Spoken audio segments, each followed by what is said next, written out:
আজকের ভিডিওতে আছে 5টি এমন কোরিয়ান অ্যাকশন মুভি যেগুলো শুধু দেখার নয়, অনুভব করার মতো। যদি আপনি অ্যাকশন, ইমোশন আর থ্রিল একসাথে চান তাহলে ভিডিওটি শেষ না করে উঠবেন না, কারণ এক একটা মুভি এক একটা বিস্ফোরণ।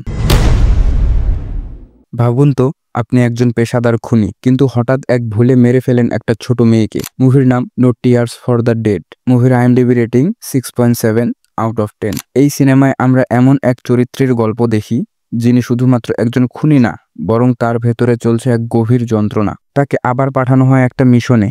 এবার টার্গেট সেই মেয়েটার মা, কিন্তু ঘটনা মোড় নেয় অন্যদিকে। সে মেয়েটার মাকে মারতে পারে না, আর এই সিদ্ধান্তই তাকে শিকার বানিয়ে ফেলে। তার উপর লেলিয়ে দেওয়া হয় পেশাদার খুনিদের দল। শুরু হয় এক রক্তাক্ত বেঁচে থাকার লড়াই। এই সিনেমায় যা সবচেয়ে বেশি চোখে পড়ে সেটা হলো অ্যাকশন। প্রতিটি গুলি, প্রতিটি মারামারি যেন একটা আবেগে ডুবে আছে। জেং ডং গনের পারফরমেন্স সত্যিই হৃদয় ছুঁয়ে যায়। গল্পটা যদিও পরিচিত, কিন্তু উপস্থাপন এতটাই বাস্তব, দেখে আপনি অবাক হয়ে যাবেন। এই সিনেমার প্রথমে আপনি ভাবতেই পারবেন না শেষে কি হতে চলেছে। মুভির নাম the which part 1। IMDb rating 7.1 out of 10। যা ইউন একজন নিরীহ স্কুল ছাত্রী, অন্তত বাইরে থেকে তাই মনে হয়, কিন্তু তার ভেতরে লুকিয়ে আছে এক অজানা বিস্ফোরণ। সে আসলে বড় হয়েছে একটি গোপন গবেষণাগারে, যেখানে তার উপর চালানো হয়েছে ভয়ঙ্কর পরীক্ষা, আর তার ফলে তার মধ্যে জন্ম নিয়েছে সুপারহিউম্যান ক্ষমতা। যখন পুরনো শত্রুরা ফিরে আসে, তখনই বেরিয়ে আসে আসল জাইয়ন। দ্বিতীয়াংশে সিনেমাটা পুরোপুরি বদলে যায়। শুধু অ্যাকশন না, একেবারে রক্তাক্ত, হিংস্র, ধ্বংসাত্মক অ্যাকশন। যুদ্ধের দৃশ্যগুলো এমনভাবে কোরিওগ্রাফি করা, আপনার মনে হবে আপনি কোনো সুপারহিরোর মুভি দেখছেন। যারা স্টাইলিশ অ্যাকশন ভালোবাসেন, এটা তাদের জন্য। এটা কোনো সাধারণ হেস্ট মুভি না, এটা টিকে থাকার লড়াই। এই মুভির নাম টাইম টু হান্ট।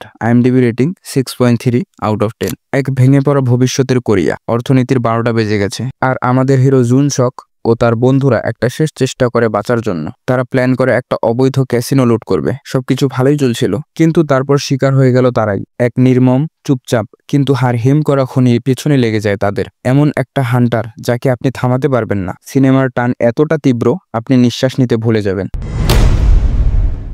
গো খেলাটা কি আপনি চেনেন? না চিনলেও সমস্যা নেই, কারণ এই সিনেমা গোকে বানিয়ে দিয়েছে মৃত্যুর খেলা। মুভির নাম the divine move. IMDb rating 6.6 out of 10। তাই সু একজন পেশাদার গো খেলোয়াড়, যার ভাইকে মেরে ফেলা হয়, আর তাকেও ফাঁসানো হয় খুনের মামলায়। বছরের পর বছর জেল থেকে বেরিয়ে সে সিদ্ধান্ত নেয় এখন সময় প্রতিশোধের। এই সিনেমায় প্রতিটি চাল মানে একটা প্রাণ, আর প্রতিটি মারামারির দৃশ্য যেন গো বোর্ডেরই একটা চালচিত্র। নির্মম আর একদম ঠান্ডা অ্যাকশন। খেলা আর খুন, এই দুই একসাথে পছন্দ করেন তাহলে এক্ষুনি দেখে ফেলুন। এটা একটা গেমার স্ট্রিম। কাওয়ান উ একজন গেমার, হঠাৎই ফ্রেম হয়ে যায় এক খুনের মামলায়। পুরো দেশ ভাবে সে অপরাধী, তাই সে জেলে গিয়ে বুঝতে পারে এটা একটা বিশাল ষড়যন্ত্র। গেমিং টিমের সাহায্যে সে পালায়, আর তারপর শুরু হয় সত্য খুঁজে বের করার যুদ্ধ। এই সিনেমা অনেকটাই ভিডিও গেমের মতো। চেস সিকোয়েন্স, কারাগার ফাইট, হ্যাকিং, টেকনো থ্রিল। একটা মিনার্ভা প্রজেক্টের মতন ষড়যন্ত্র, যেখানে সত্যকে আড়াল করার জন্য তৈরি হয়েছে মিথ্যার সাম্রাজ্য। অ্যাকশন সিনগুলো এক কথায় দুর্দান্ত, আর গল্পের টুইস্ট অনেকটা অ্যানিমির মতো ওভার দ্য টপ, কিন্তু মজার। মুভির নাম fabricate city. IMDb rating 6.8 out of 10। যারা গেমিং আর রিভেঞ্জ থ্রিলার পছন্দ করেন, এটা তাদের জন্যই বানানো।